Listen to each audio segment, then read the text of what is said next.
So Berto, patron Hallie, she wrote in, and she has a freaky story about a neighbor that she has a question about. It's almost like a horror ghost story or something. And she wanted to know our take on it. What do you say? Let's find out. I'm intrigued. This is the Psychology in Seattle podcast. I'm your host, Dr. Kirk Honda. I'm a professor, and I'm also a therapist. My name is Humberto Castañeda, and I debunk paranormal debunkers. Patron Hallie emails in and says, Dr. Honda, tonight we had a strange occurrence in our neighborhood. A crow was discovered tied up in a tree with vines. What? Someone apparently snapped its neck, put it in the tree, and put a stick in its wings to make it look like it was flying. Oh my God. Needless to say, we were all very disturbed by this. There is a suspect we have in mind, a neighborhood kid in his 20s. I don't know him well, but he seems to have some sort of intellectual disability or mental illness. Other neighbors state that he has been known to trap and kill birds in the past.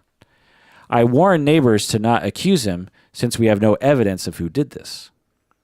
I wanted to get your take on animal killing and mutilation. In my mind, as disturbing and upsetting it is to know someone is killing birds, if it was that kid, it would seem better that there has not been an escalation to mammals, especially considering how many mammals are around. I'm guessing she's referring to pets and humans. As I understand, there was one other crow that we know of killed and hung in a tree in another part of the neighborhood a few years back. What are your thoughts, Patron Hallie? P.S. I appreciate Humberto's new job description in every episode he's in. What? New job description? I've held the same job for a long time. Yeah. So, Berto, what do you think? Well, I'm still a little offended about the job comment, but okay. Listen, that sounds like the beginning of a horror movie. I know, right? And I will say this: What would the name of the horror movie be? Well, okay, because what I'm imagining is it is. I have a name candidate because I'm imagining it's one of those movies. Before you tell me, one of those movies where like everyone suspects the wrong person till the end, right? Yeah. So it's something like the Bird Watcher or something. The Taxidermist. No, that's too much. You've taken it too far. Okay. No, but yeah, it sounds pretty creepy. And me having read a lot about how certain serial killers started by torturing and killing animals, right. That's a little worrisome. I'm glad that she had this instinct of like, well, let's not rush to judgment and stuff like that, especially if it is a mentally disabled individual. That could be like really an ugly situation if like the whole neighborhood gangs up on some suspect because of some preconceived notion. I would be concerned. That's not healthy. It's not healthy for multiple reasons. First of all, dead animals just hanging around, not healthy. Second, they carry disease. The second, it is a behavior that's clearly out of quote unquote the norm. And if there are pets in the neighborhood, I'd be concerned for the pets. But what I don't know is what to do, because you don't call the cops on that. So maybe get to know the parents around the neighborhood, and I guess get to know your neighbors better, to have more conversations about it. Maybe someone will come forward and say like, look, I hunt birds and this one I killed it, and I don't know, right? Yeah. That's the best case scenario is like, or maybe this kid needs people to hang out with and have fun with other than doing this sort of thing. You know? Or maybe he's trying to get attention. Who knows? Or maybe he didn't even do it, That's right. Which is what I would say is, as you, Patron Hallie, are wise to engage in, is not jumping to any conclusions. There are many possibilities. Just off the top of my head, some kid could be trying to prank someone. Somebody might have found a dead crow that broke its neck, like as it flew into their house or something, and decided to get a little cute with it to freak out their, spouse or something. Yeah. Maybe someone found a dead crow at a secondhand store and thought it might look kind of nice in their tree. I mean, all these explanations sound ridiculous, but not as any more ridiculous than someone snapped its neck. Some psychopathic killer who's like trying to freak you out, because it's so much like a TV movie. That's what I'm saying. Yeah. And like, and it turns out it's a zombie crow in the first place. Right. And so, don't jump to any conclusions. There's a lot of possibilities. And so that's number one.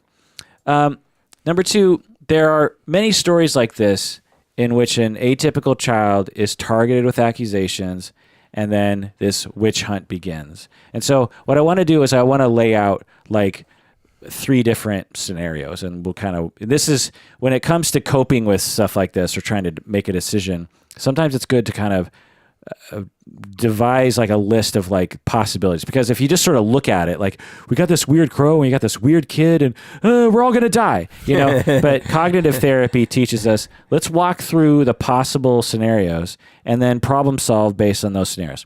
Okay. Scenario 1, he didn't do it. He has nothing to do with it. Right. And in that case, that's scenario 1. Scenario 2, he did it and he'll never escalate to another bird, a non-bird, or he'll never even do it again. Let's just say he did it. That's totally possible. Yeah, sure. He did it, but he'll never harm a pet. He'll never harm a human being. Right. Scenario 3, he's a sadistic psychopath and he will escalate to pets and then to people. Now, this third scenario is possible, but it's extremely unlikely. The vast, vast, vast majority of people who are cruel to animals never harm humans in the same way, but it's possible. So if scenario 1, he didn't do it, then you have to like figure out who did do it. Okay. Yeah. And then a whole other scenario building begins once you figure out who else did it.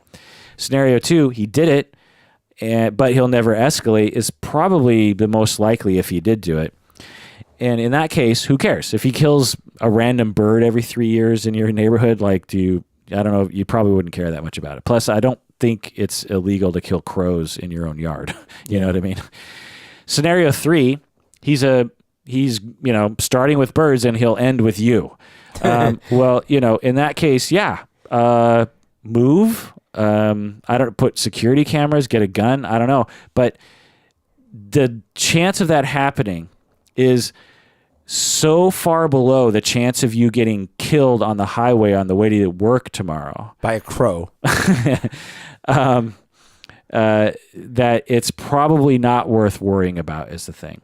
We've been pumped all of this all these stories from the news and from stories and from movies and from books, right, that whenever we see a dead crow that someone killed and someone has, propped up if you saw that in a movie or a TV show, it's Glenn Close and she's going to kill you. Someone's going to die. Yeah. Like nothing begins, no story begins in movies or in the, on the news, like that without it ending horribly.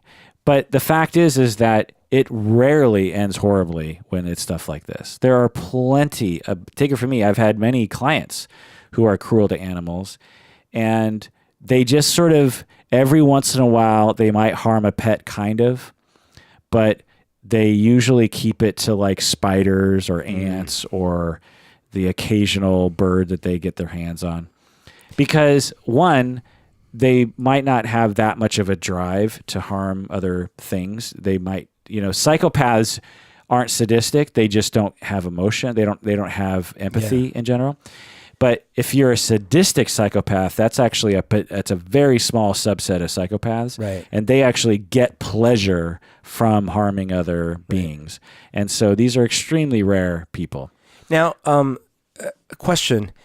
So these places that like kill pigs and kill cows, like butcher, the factory farming, slaughterhouses. Thank you, Slaughterhouse 5. Yeah, I've seen the parts of the videos where they show the cruel behaviors.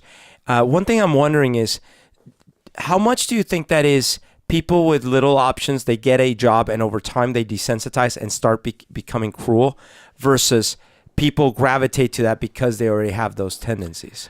Both, but I would say most of, and again, I don't have any data, but just based on anecdotal evidence, I would say most people that work in slaughterhouses have the same empathy as you and I do, but desensitize themselves I see. to that over time. And then some small percentage, well, hopefully a small, become sadistic or are sadistic or... Well, that's an interesting question. Let me think about that. If you were sadistic, then the way that pedophiles might be attracted to working with kids, sadists might be attracted to slaughterhouses because it's like socially sanctioned killing of other beings, But can working in a slaughterhouse create psychopathy or sadism? I would say no. I as another related thing, because otherwise we would have seen a whole slew. A lot of Yeah. Well, another related thing is I just saw a video about a recent story that Microsoft is getting sued by ex-employees that worked in their online safety division because they had to watch the worst of the worst. They came across the worst of the worst porn, which included child and bestiality and murder, like murder type porn and things like this. And they became traumatized. Right. That's different. Yeah. Yeah. Traumatized. Yeah. For sure. Yeah. And I guess my question was like, could that lead to them being, exhibiting behavior? Psychopathy is related to early childhood trauma, not as an adult. Okay. But it's different, because we ascribe a whole different, depending on your culture and depending on your decisions, we ascribe completely different meanings to the lives of animals as we do to humans, right? And so there's some people that don't differentiate. You're one of those people, actually. You're now vegetarian. I don't know if you want to talk about that. Vegan. I'm mostly vegan. But you haven't always been. No. And you decided to become vegan mainly for health reasons. At first for health reasons, and as I've been learning more, also for planet reasons, I guess. Yeah. But you have always, even before while you were eating meat, have always had a ethic of not purposely harming other living creatures, even if it's a bug. Yeah. So a long time ago, I started down the path of like, I don't want to support factory butchering and slaughterhousing and stuff like that. Yeah. So if I can do organic and grass-fed and more humane and all that stuff, definitely we'll opt for that. Right. And so you're one of those people. I'm similar to you, although I'm not a vegetarian or vegan. But there are some people who, and I grew up, see, the sort of weird paradox is I grew up in what is now called Sammamish, what was called then Issaquah. And if you talk to people now, it's like, oh, Sammamish, fancy, la-ti-da. It's where like the pro football, pro baseball players live, because there's these huge mansions out there now, these like, it's in the woods. It's beautiful. It's far enough away from the city, but close enough to Seattle.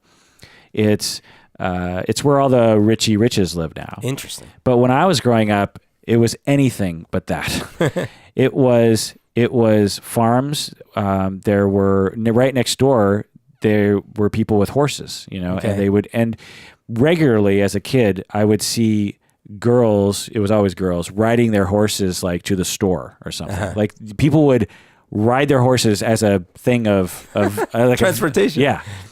And the one store that was on the plateau had an actual hitching post for your I don't know if you know what that is. Yeah. So instead of using them just for the donkey shows, they actually use them for transportation. That's crazy. And so I grew up with things being quite rural, and as a result I absorbed even though I never participated in it, the kind of attitudes that those sorts of people have towards livestock.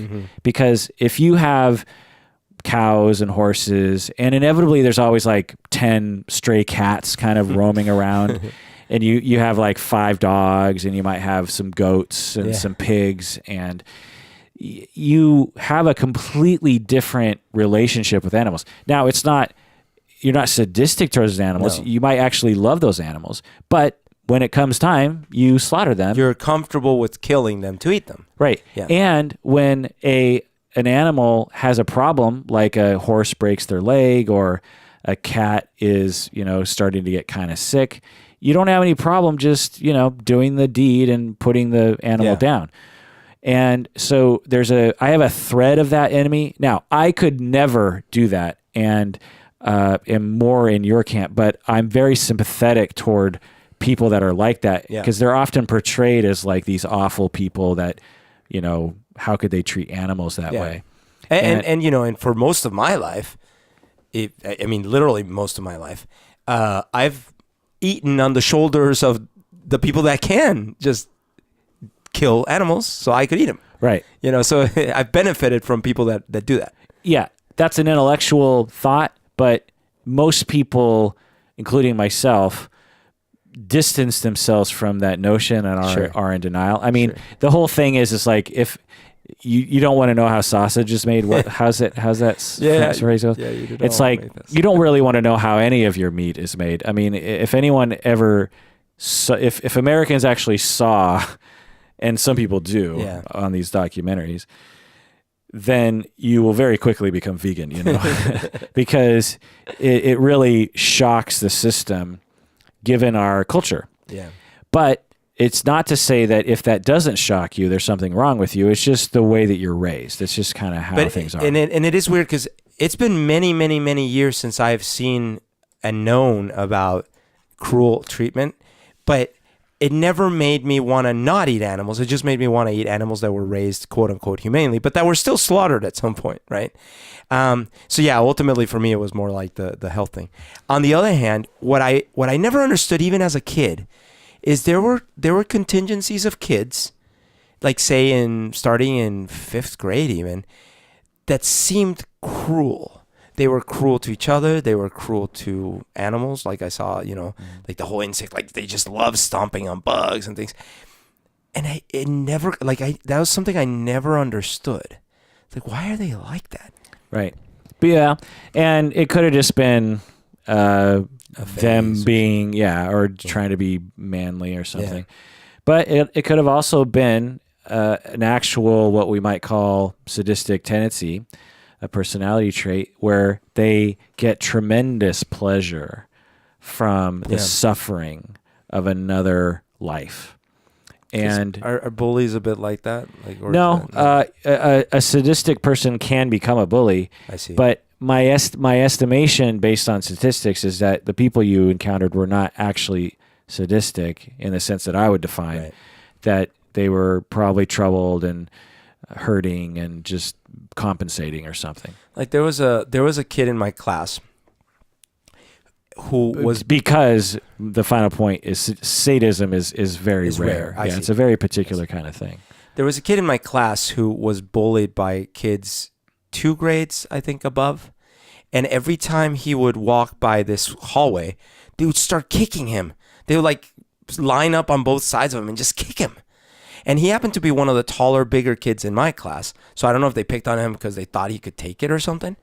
But I was always like, oh my God, this is like Lord of the Flies. Like, what the hell? And so, if I lived in a neighborhood and I found a crow, like I think some of that would be triggered. I'm like, oh no, there's some of these like crazy Lord of the Flies type people living around here. Yeah, it's freaky. Yeah. And so the final thing I will say to Patron Hallie is, if I were you, I would not think about it, because the chance of it actually impacting you or someone you love is extremely low. The reason why there are billions of guns roaming around in American homes is because when we hear stuff like this, we assume the most unlikely, rarest scenario that this guy is going to try to kill you and your family. The chance of that is extremely low. If that was even a 0.1% chance, we'd all be dead. Yeah. Because for every one of those people, if every one of those people every now and then went on a killing spree, like half of us would be dead by tomorrow.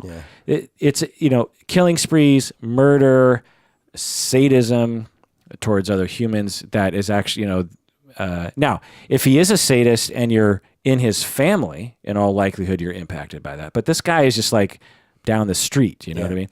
So you're much more likely to be struck by lightning or bit by a shark or killed on the freeway or die of leukemia or something, not to get morbid, but there's a lot more relevant things to worry about. So I personally, if I ran into this, because it is a freaky story, I'm going to give you that. I would quickly say, statistically, I'm not going to let myself worry about that. Having said that, there's a chance that there is some issue there. And the solution to that is not through a witch hunt, but through, well, maybe if I get to know his family better, I might be able to soothe my worries or maybe even intervene. Maybe he just, like I said, needs people to play with, or he needs something to give his energy. Maybe he just wants to be a taxidermist, and he doesn't want to harm anything. He just loves animals and loves the animal form, and he wants to, build taxidermy items. I don't know what you call them, but that's right. Who knows? And if you get to know him, maybe that will help everybody. Yeah, I was reading something or watching something, I can't remember, about pedophilia and about how one of the problems is that since it's such a taboo, right? It's so horrible, it's so terrible, that there's never a forum for someone to admit that they have those feelings. So like if let's say I had those feelings, I would never feel safe mentioning it to anyone. So then I couldn't get help at all, right? And so similarly, if you have a very kind of closed off community where people keep to themselves, you don't talk about things, you kind of just like mind your own business, and then something like this happens, you may never know who or what or why, and that could just create a vacuum of in other words, it also makes it so that it's easier to be unempathetic to your neighbors, right? So this person, let's say it was the case of the adult, like maybe it's an adult just playing a prank or something, but the fact that they feel that they can just do that in the neighborhood, like that's a little weird, right? So I would say that getting closer, like getting to know your neighborhood, getting to know the neighbors and stuff, that might lead to more dialogue and, it might help. I find that there's a general paranoia among Americans to be friends with their neighbors. Whenever I say, hey, maybe just be friends with your neighbors, people are like, oh, what? That's, and there's so much benefit to that. Berto, before we say goodbye, let's do a raffle for patron swag. Like rolling on the floor laughing? So give me a letter between A and Z. D. And give me a, I'm going to say go, and then you say stop. Okay. Go. Stop. All right, Darren is going to get patron swag. Darren is going to get, okay, give me another letter. Okay, M. And give me the second letter, probably a vowel. Okay, E. M-E. Do we have an M-E? Yes, we have an M-E who is actually me. It's not me, Kirk. It's me. It's me. It says me. Me. No, not you. Oh, me. But me. Okay, me. It says M-E. Give me another letter. Okay, let's see. What we haven't done is R. Me has been a patron since October of 2015, right in the beginning. So R, and ready, go. Stop. Rhonda has been a patron just for about a month. So Rhonda is going to get some patron swag. No, wait. Rhonda has been a patron only for a month? No, Rhonda's been a patron longer than that. Anyway, so those three people are going to get some patron swag in the mail. And that does it for that episode of Psychology in Seattle. Patron Hallie, let us know what you think. And take care of yourself because you deserve it.